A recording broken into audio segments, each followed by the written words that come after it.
Assalamualaikum warahmatullahi wabarakatuh.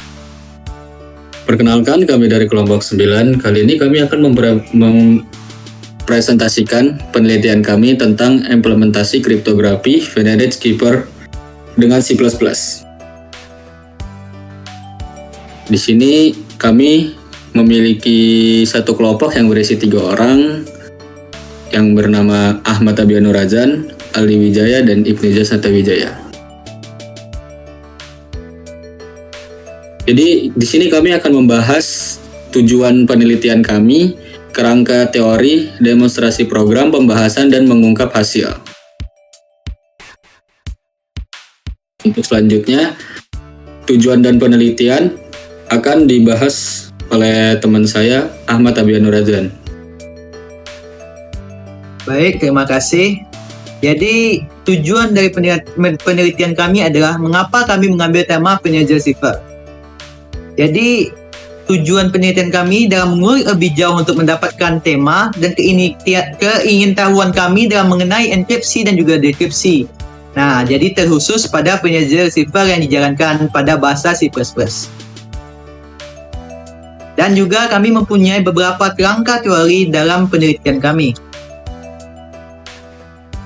Jadi definisi dari penyedia sifar itu adalah salah satu algoritma klasik yang menggunakan kunci untuk mengenkripsi dan juga mendekripsi pesan. Jadi sifar ini didasarkan pada substitusi huruf dengan tabel yang bergeser berdasarkan huruf-huruf kunci. Cara kerjanya adalah alfabet yang dituliskan pada 26 baris, masing-masing baris digeser satu urutan ke kiri dari baris sebelumnya, membentuk ke 26 kemungkinan sandi yang bisa terjadi. Bisa dilihat seperti inilah contoh dari tabel penyelesaian. Ini. Jadi memang di setiap sekali percobaan maka dia akan menggeser ke kiri satu. Oke. Jadi ada apa saja sih fakta unik selama mengenai materi penyedia sifar ini tentang kriptografi dan juga dekripsi enkripsinya. Nah, yaitu adalah penemunya sebenarnya adalah Giovan Bastida, bukan Vinezil. Namun karena disempurnakan juga dan juga dipublikasikan selama 33 tahun kemudian, maka publik mengenal ini adalah Vinezil sifar, punyanya Vinezil. Dan juga dia merupakan sandi yang sangat sulit, merupakan sebuah sifar yang sangat sulit, sampai saking sulitnya ini ditemukan dan dapat dipecahkan selama 4 abad kemudian kuncinya. Dan juga salah satunya lagi C++ menjadi salah satu bahasa pemrograman terbaik untuk membuat program enkripsi ini. Dan itu juga membuat kami menjadi faktor pendorong kami ingin lebih tahu dan tertarik pada penyedia sifar. Baik.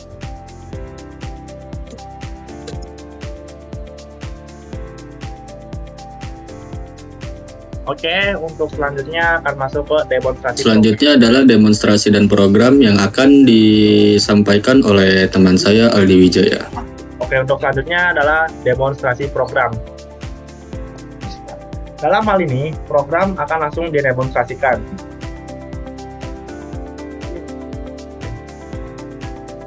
Nah, oke. Untuk langkah selanjutnya, ini akan membahas mengenai flowchart terlebih dahulu. Nah, untuk awal-awal itu dimulai terlebih dahulu. Nah, setelah itu program akan memunculkan output yaitu Bitshare Zipper. Nah, ini tujuannya apa nih? Nah, di sini tujuannya itu adalah supaya user memilih dua menu dari program ini. Yaitu yang pertama ada enkripsi, yang kedua ada dekripsi. Selanjutnya user akan memilih menu. Nah, setelah itu akan ada decision. Nah, decision di sini adalah ketika user memasukkan inputnya 1, nah berarti di sini nanti akan ada suatu output yaitu enkripsi. Nah, di sini outputnya tuh intinya si user disuruh masukkan pesan untuk dienkripsi. Nah, nanti user disuruh input pesannya apa. Nah, habis itu setelah user memasukkan plain text-nya, pesannya. Nah, nanti akan ada lagi output, yaitu di mana user disuruh untuk memasukkan key-nya. Nah, setelah user, dari habis itu nanti user akan masukkan key-nya itu apa. Nah, nanti akan ada suatu proses, yaitu ketika, jadi prosesnya itu adalah memanggil function encrypt. Nah, di sini ada argumennya message dan key. Nah, message-nya ini adalah yang dimasukin sama user, dan key-nya ini adalah yang dimasukin sama user juga. Nah, selanjutnya encrypt ini juga nanti bakal memanggil function lagi, yaitu fetchner. Nah, di sini ada tambahan, yaitu 1. Nah, 1 ini tujuannya itu untuk mengenkripsi, gitu. Nah, di sini akan masuk ke proses selanjutnya. Tapi karena di sini ada 2 juga yang masuk ke proses ini, akan lebih baik bahas dulu yang di atasnya. Nah, yang di atasnya ini adalah ketika user memilih inputnya itu adalah 2. Nah, jadi ketika user memasukkan inputnya 2, itu sebenarnya sama aja seperti yang dilakukan pada input pertama. Yang membedakan di sini adalah outputnya. Nah, outputnya ini ya sebenarnya yang membedakan itu adalah kalau misalnya user memilih input 2, nanti outputnya tuh bakal didekripsi, sementara yang di input 1 itu akan dienkripsi. Nah, itu hanya bedanya. Nah, di sini yang jadinya plain text jadi encrypted text. Nah, di sini terus nanti user bakal masuk ke bakal disuruh untuk memasukkan key-nya lagi. Nah, untuk selebihnya sama. Nah, di sini ada pembeda lagi, yaitu adalah negatif 1. Nah, negatif 1 ini menandakan bahwa function ini nantinya akan mendekripsi pesan yang user masukkan berdasarkan key-nya. Nah, selanjutnya itu ada proses, yaitu melakukan deklarasi beberapa variabel berikut. Nah, selanjutnya itu ada proses lagi. Nah, proses ini itu adalah melakukan looping pada plain text atau ciphertext. Nah, plain text ini intinya sebuah string yang masih normal, sementara ciphertext ini adalah teks yang udah dienkripsi. Nah, lalu membaginya menjadi beberapa partisi dan karakter. Nah, partisi atau karakter ini gampangnya itu ketika user memasukkan, misalnya memasukkan string apple. Nah, maka akan dibagi menjadi partisi, jadi A, jadi P, E, dan L. Nah, ini ada 4 panjangnya, ini ada 4 huruf, ada 4 karakter. Nah, selanjutnya akan dilakukan pengecekan. Di sini ada decision. Nah, decision ini itu apakah karakter pada plain text atau ciphertext tadi itu sudah mencapai batas panjangnya. Nah, kalau sudah mencapai batas panjangnya, dia bakal true dan bakal langsung ke proses bawah. Nah, tapi kalau misalnya masih false, masih ada berarti kan saya bakal masuk ke sini. Nah, di sini ada decision lagi. Nah, kalau misalnya partisi atau karakternya tersebut berupa alfabet A, B, C, D, E, tapi bukan sebuah angka atau simbol-simbol yang aneh, nah dia bakal langsung masuk ke sini. Nah, jadi di sini akan ada proses lagi, yaitu partisi-partisi yang dimasukin sama user itu kalau misalnya user menggunakan huruf besar, itu akan langsung di-convert menjadi huruf kecil semua. Nah, selanjutnya ada proses juga, yaitu proses di sini itu untuk menghitung key-nya, untuk mengambil key-nya, artinya kalau yang mengambil key-nya. Nah, ini di sini mulai membagi partisi untuk key-nya. Nah, tapi di sini yang menarik itu adalah kalau misalnya key-nya panjangnya itu kurang dari plain text atau ciphertext-nya, nanti dia bakal diulang dari yang awal, misalnya apple. Nah, kalau misalnya key-nya kurang, nanti dia bakal mulai lagi jadi apple A sampai memenuhi panjang dari plain text atau ciphertext-nya, misalnya apple up. Nah, berarti kan ada 6 plain text atau ciphertext-nya, sementara key-nya hanya ada 4, maka nanti akan ditambahkan 2 menjadi apple up. Nah, untuk selanjutnya itu adalah proses untuk melakukan looping lagi. Nah, looping di sini itu intinya untuk melakukan pada variabel alfabet. Nah, variabel alfabet itu ada pada sini, bagian sini.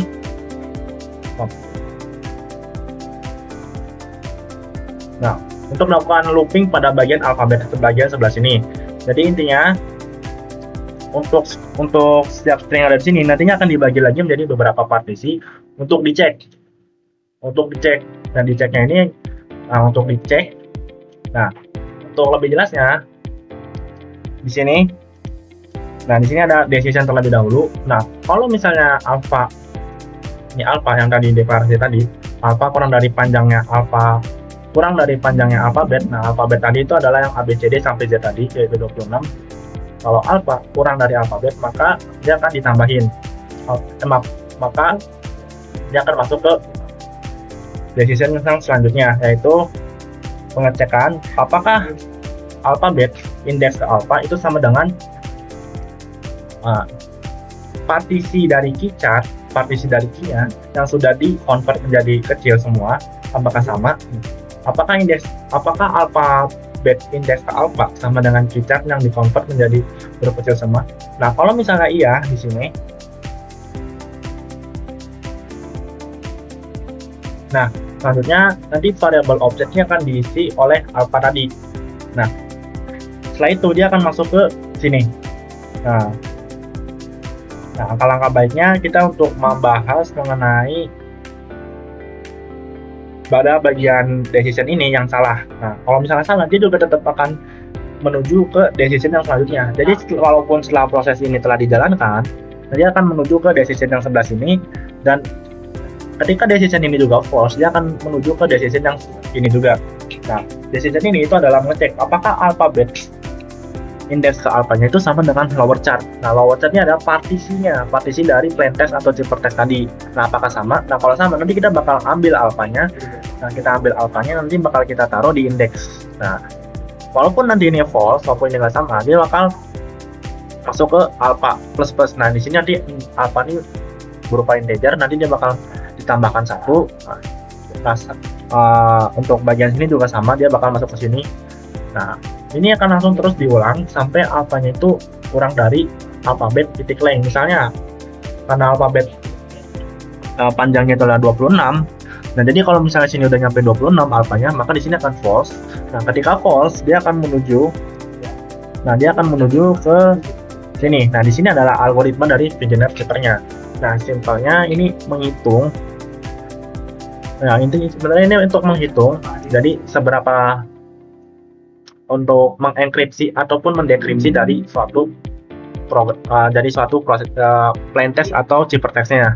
Nah, untuk selanjutnya nanti, nah karena ini berupa angka juga, nanti di sini bakal diambil angkanya, nanti menambah kita akan memanggil alfabet dengan indeksnya ke new index. Nah, new index ini berupa angka dari operasi bagian sini, nanti bakal diisi ke final message, nanti bakal ditambahkan. Nah, setelah itu bakal masuk ke decision lagi, bakal masuk ke pengecekan lagi sampai apakah decisionnya tuh yang tadi, apakah karakter pada plain text atau zipper textnya ini sudah mencapai batas panjangnya. Nah, misal kita anggap ini sudah mencapai batas panjangnya, nanti dia bakal, nah karena sudah mencapai batas panjangnya, berarti dia bakal menilai true. Nah, ketika nilainya true, dia bakal mengembalikan nilai dari final message-nya. Nah, nanti setelah itu final message ini akan dilakukan, akan ditampilkan ke terminal, yaitu ditambahkan ke terminal. Yang pertama itu adalah plain text atau zipper text-nya. Habis itu key-nya itu tadi yang dimasukkan user apa. Nah, di sini nanti bakal zipper text-nya ini istilahnya itu adalah enkripsinya. Jadi kalau misalnya Apple nanti terus dengan key-nya apa, nah nanti zipper text ini bakal menjadi apa. Tapi kalau misalnya plain text-nya ini adalah sebuah enkripsi, terus key-nya maka yang tadi, nah nanti di sini bagian sini dia akan menjadi apel seperti itu. Nah, selanjutnya di sini apakah user ingin melakukan enkripsi atau dekripsi lagi? Nah, kalau misalnya jawabannya itu adalah Y ataupun Y besar, nanti program akan mengulang lagi dari yang paling awal bagian sini. Nah, tapi ketika user memilih selain itu, program akan false dan akan langsung berakhir. Nah, untuk demonstrasi dari aplikasinya itu seperti ini. Jadi nanti program bakal meminta user untuk memilih menu apakah enkripsi atau dekripsi. Nah, misalnya di sini adalah untuk mengenkripsi, pilih 1. Nah, di sini nanti program bakal meminta untuk memasukkan pesannya. Misalnya tadi adalah apel. Nah, misal di sini memasukkan key untuk mengenkripsi. Nah, key-nya itu misalnya adalah buah. Nah, kalau misalnya kita lihat apel dan buah ini panjangnya itu kurang lebih sama. A, P, E, L itu panjangnya adalah 4 dan buah itu panjangnya adalah 4. Nah, maka ketika di enkripsi itu hasilnya akan menjadi seperti ini.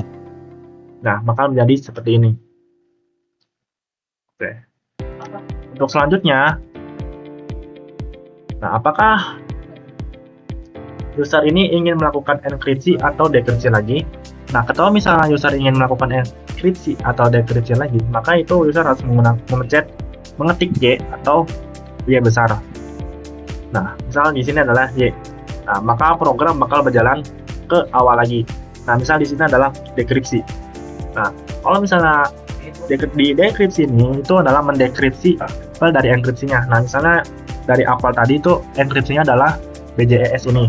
Nah, dengan key-nya tadi adalah buah. Nah, dengan key-nya tadi adalah buah. Nah, nanti ketika di dekripsi hasilnya adalah apel seperti ini. Nah, kalau misalnya kita Y lagi dan kita memilih selain hal itu, nah, di sini akan ada tampilan menu yang Anda pilih tidak tersedia. Nah, di sini akan ada pertanyaan lagi, apakah Anda ingin melakukan enkripsi atau dekripsi lagi? Nah, kalau misalnya kita milih Y, nah, tapi ketika kita enkripsi seperti ini,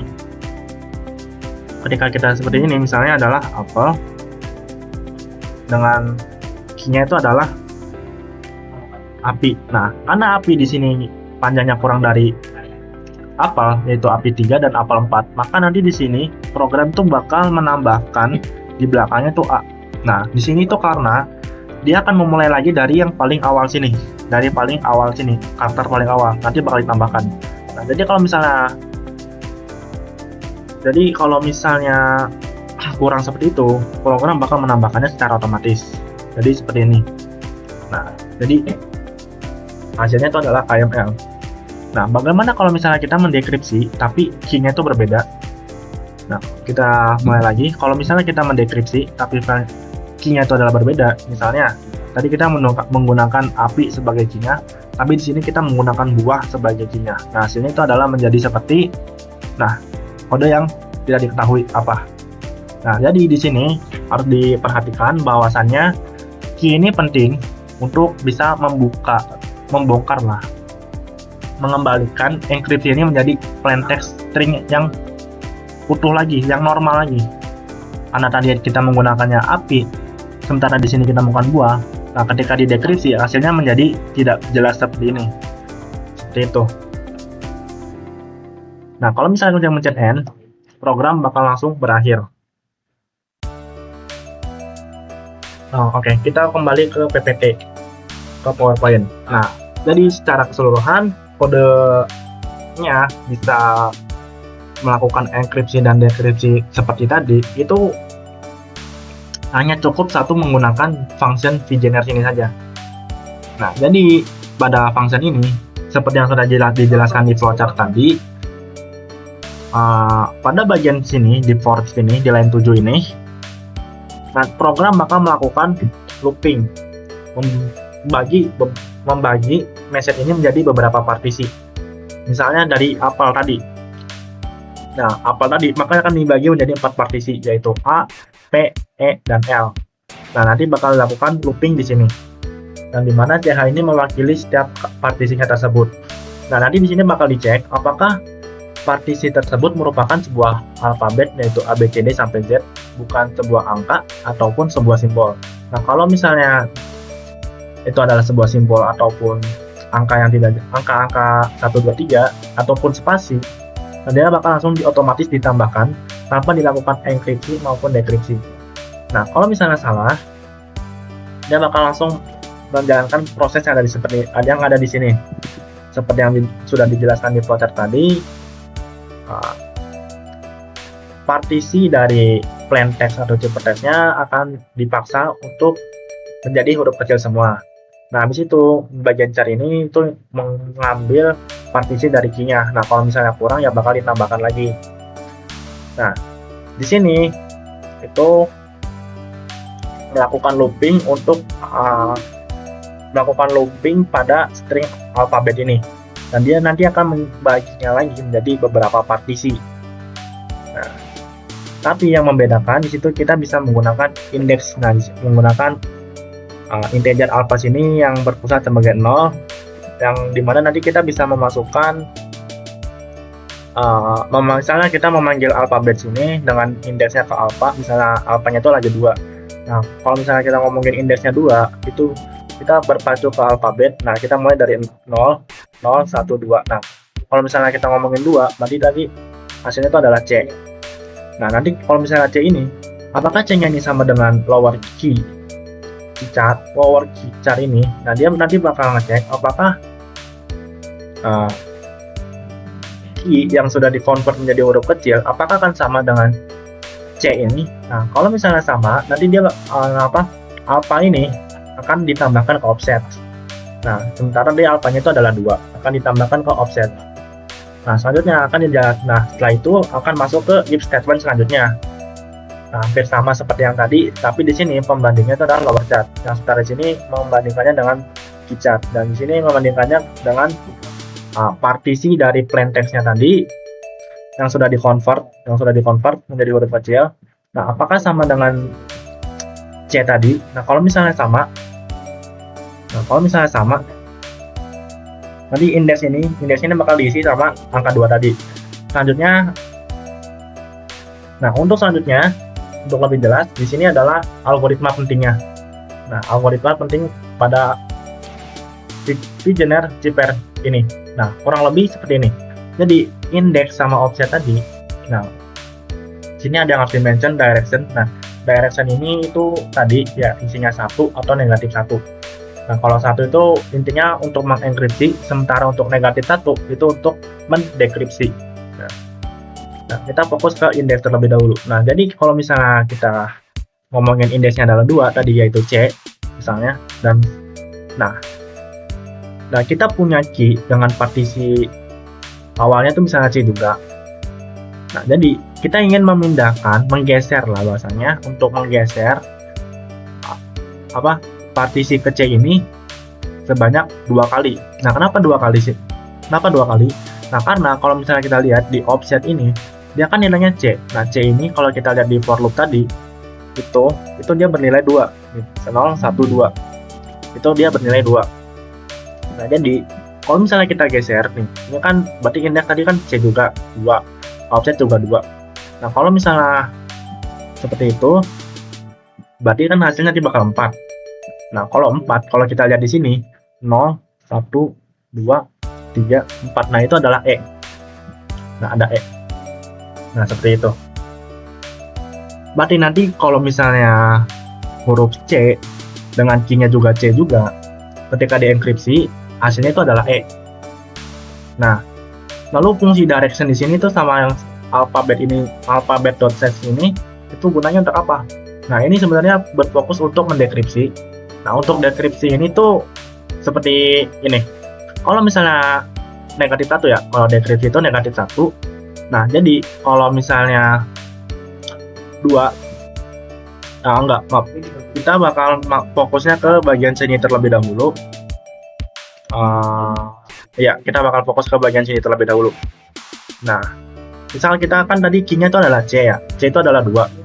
Direction itu adalah negatif 1. Nah, 2 dikali sama negatif 1 ya pasti negatif 2. Nah, habis itu nanti bakal ditambahkan sama indeks. Nah, indeks ditambah sama negatif 2 itu kan ya 0 kan. Ya. 2 ditambah 2 itu 0. Nah,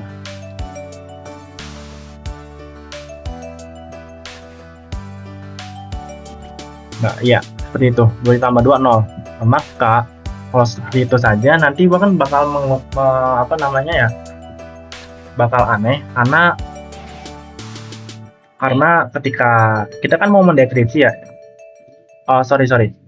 Untuk indeksnya ini kita nggak menggunakan C ya. Kita nggak menggunakan C, tadi kan 2 C-nya. Nah, kita menggunakan enkripsi dari C-nya, yaitu E. Yaitu tadi adalah 0, 1, 2, 3, 4, 4. Nah, 4.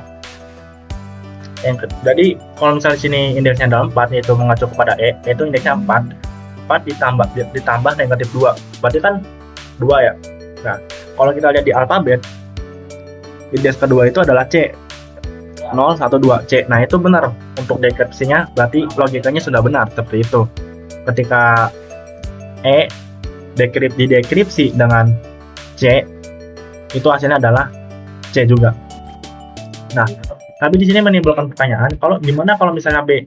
Nah, B itu adalah 1 kan. 1, sementara C-nya itu adalah negatif 2. Nah, 1 dikurangi 2 itu adalah negatif 1. Nah, di sini nanti hasilnya itu akan menjadi minus.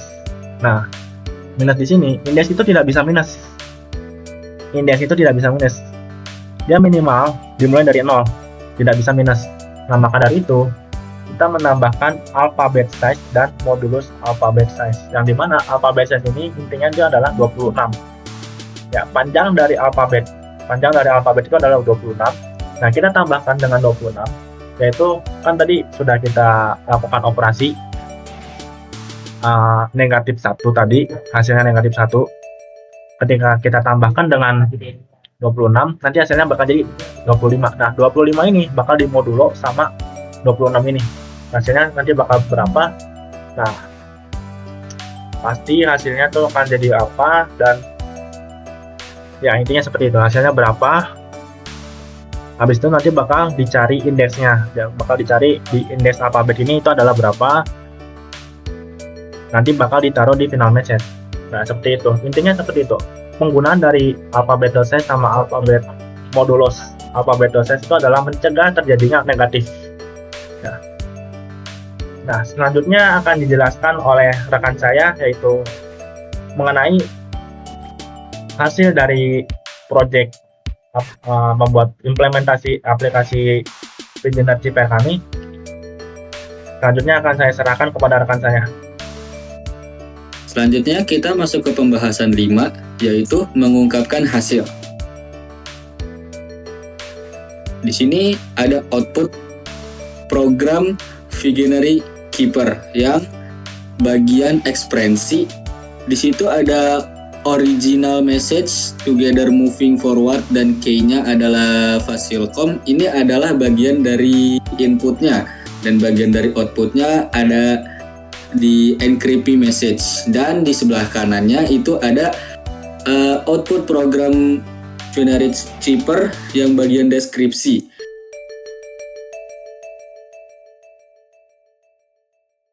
Dengan selesainya dibahas proyek ini, mengungkapkan kesimpulan, ekspresi data memungkinkan pengguna melindungi data dengan baik. Visionary Keeper membutuhkan looping, if, else, konstansa, dan function. Visionary Keeper juga sangat nyaman dijalankan di bahasa C++. Mungkin itu saja yang dapat kami presentasikan. Kurang lebihnya mohon maaf. Wassalamualaikum warahmatullahi wabarakatuh. Warahmatullahi wabarakatuh.